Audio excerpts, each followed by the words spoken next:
this moment, amidst the many obstacles of the mountains and forests, Hùng and Dieu continue their relentless search for Hoài. Each of them carries their own worries and a powerful hope that they will be the one to find her first. But the greater question still remains between the two: who truly understands Hoài, who can warm her heart right now as she is lost in the harsh wilderness and overwhelmed by feelings that have yet to find resolution. Is it Hùng who has accompanied, protected, and silently stood by her side through the long journey? Or is it Dieu who arrived later, but has always brought warmth, sensitivity, and is ready to sacrifice everything for her smile? None of us can give a definitive answer, because Hoài heart is still lost amid feelings that are unclear. But one thing is certain: whether it's Hùng or Dieu, the love they have for Hoài is real and deserves to be cherished. And now we want to hear your thoughts. Please leave a comment below. Who do you hope will find Hoài first? Who truly deserves to win her heart? Don't forget to like and subscribe to continue following Hoài emotional journey home. After leaving the police station, Hùng felt a little lighter. Although Hoài still hadn't been found, at least he had received help from the chief of police and knew that those who could assist him would not give up. But suddenly his phone in his pocket vibrated. The screen showed an unknown call. Hùng glanced at it, feeling hesitant, but still pressed the button to answer. On the other end was a debt collector he didn't want to remember. He spoke clearly with no emotion. "The debt your mother left behind, it's time for you to pay. Come meet me and get the money ready." A brief silence passed before Hùng spoke. "All right, I'll come, but I need some time." After hanging up, Hùng quickly got in his car and drove to the address given. An hour later, Hùng arrived at the location the debt collector had specified. It was a quiet cafe, a place where shady people chose to meet to handle sensitive business without attracting attention.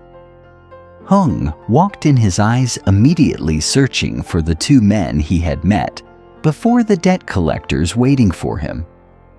They were sitting in a corner chatting happily, occasionally pointing to numbers in their debt book. They seemed excited, knowing they were about to receive the money his mother had left behind, a huge debt that only he, her son, would have to bear. Hùng walked up without hesitation. When one of the debt collectors saw him, his eyes filled with contempt, but also some satisfaction, seeing that Hùng had arrived on time. Hùng ignored his attitude and calmly sat down.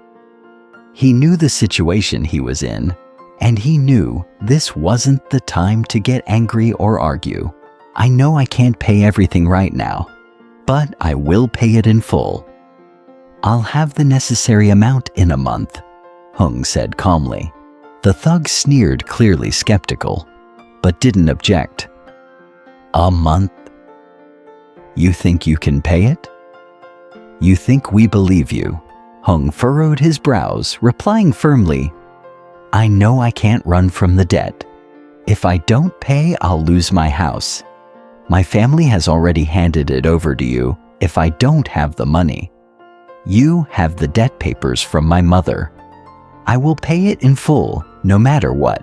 Hung's words were both a challenge and a promise. He knew his mother had harmed Hoài, and now he was paying for the mistakes she had made. He felt anger rise within him, but he also tried to stay calm.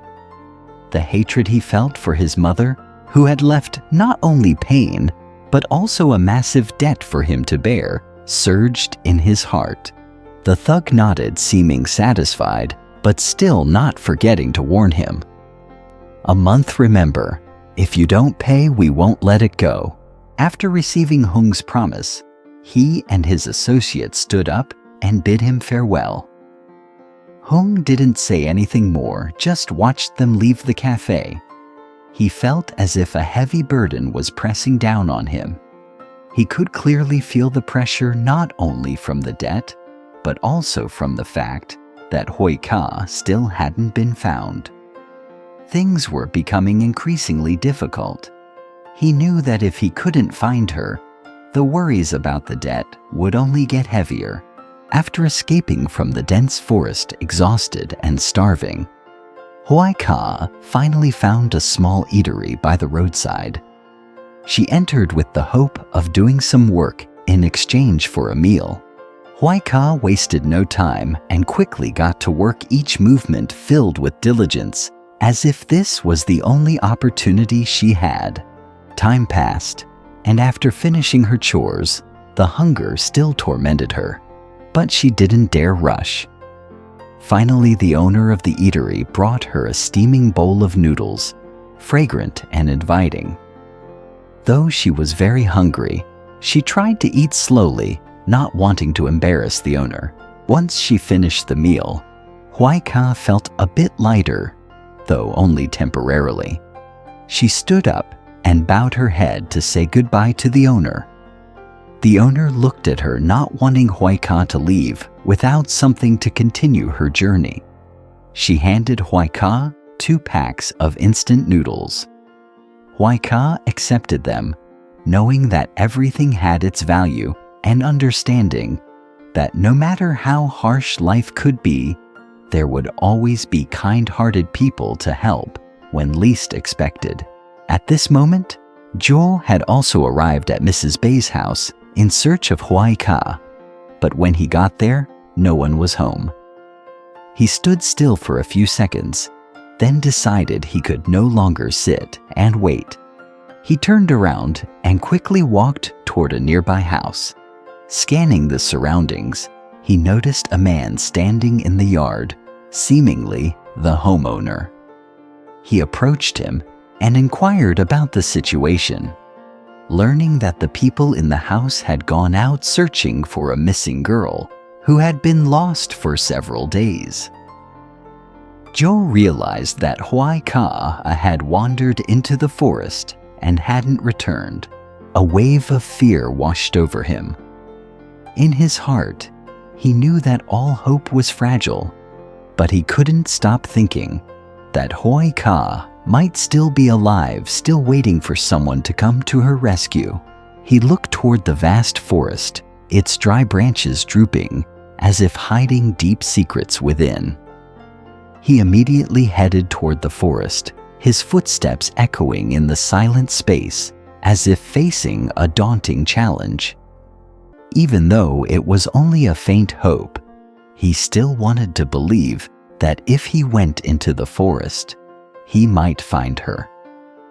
He had made a promise to himself that he wouldn't stop until he found Haya. After walking for a while, Dieu unexpectedly spotted Hùng sitting under a tree by the roadside, deep in thought. He stopped, his gaze directed at his friend, as if he had recognized someone in the surroundings.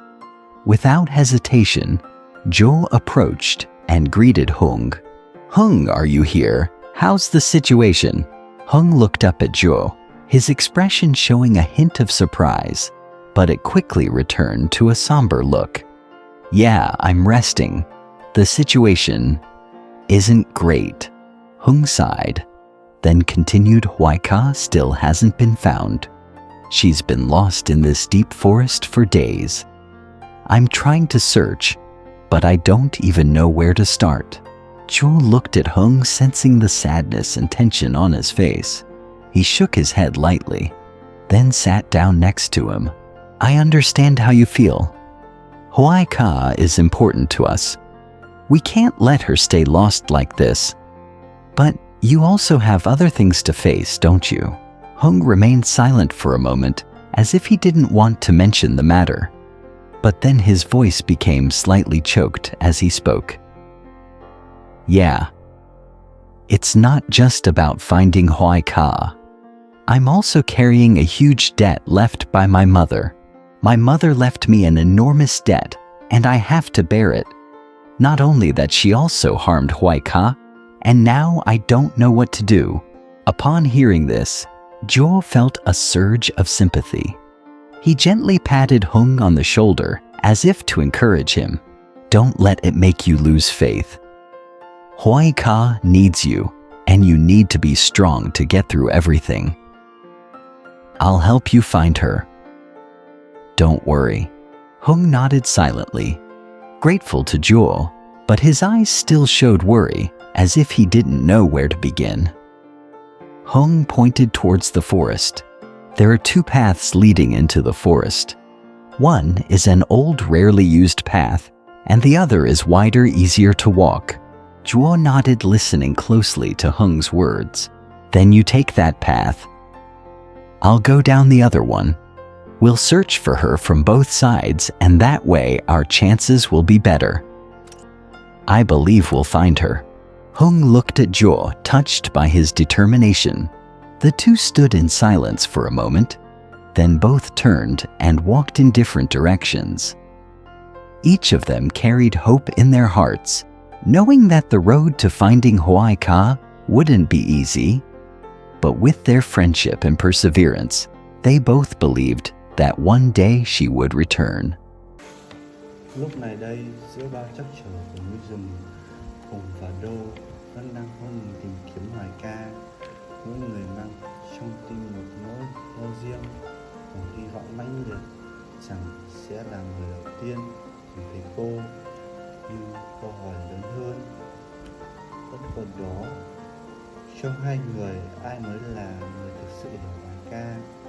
Ai là người có thể sưởi ấm trái tim cô lúc này, khi cô đang lạc lối giữa thiên nhiên khắc nghiệt và những cảm xúc mênh mông chưa có lời giải? Phải chăng là Hùng, người đã đồng hành che chở và lặng lẽ bên cạnh Hoài ca trong suốt chặng đường dài? Hay là Đô, người dẫu đến sau nhưng vẫn luôn mang theo sự ấm áp, tinh tế, sẵn sàng hy sinh tất cả vì nụ cười của cô? Không ai trong chúng ta có thể đưa ra câu trả lời chắc chắn, bởi vì trái tim Hoài ca vẫn còn đang lạc giữa bao cảm xúc chưa rõ ràng.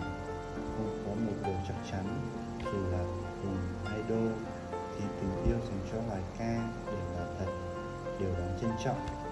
Và bây giờ chúng tôi muốn nghe chính tiếng lòng của các bạn. Hãy để lại bình luận bên dưới. Bạn mong ai sẽ là người tìm thấy Hoài ca đầu tiên? Ai sẽ là xứng đáng được trái tim của cô? Đừng quên nhấn like và đăng ký kênh để tiếp tục đồng hành cùng hành trình trở về đầy cảm xúc của Hoài ca nhé. Mặc dù Hoài ca vẫn chưa thể tìm thấy, nhưng ít nhất mọi người cũng đã yên tâm hơn khi cô đã thoát khỏi được khu rừng tăm tối sau bao nhiêu ngày trắc trở.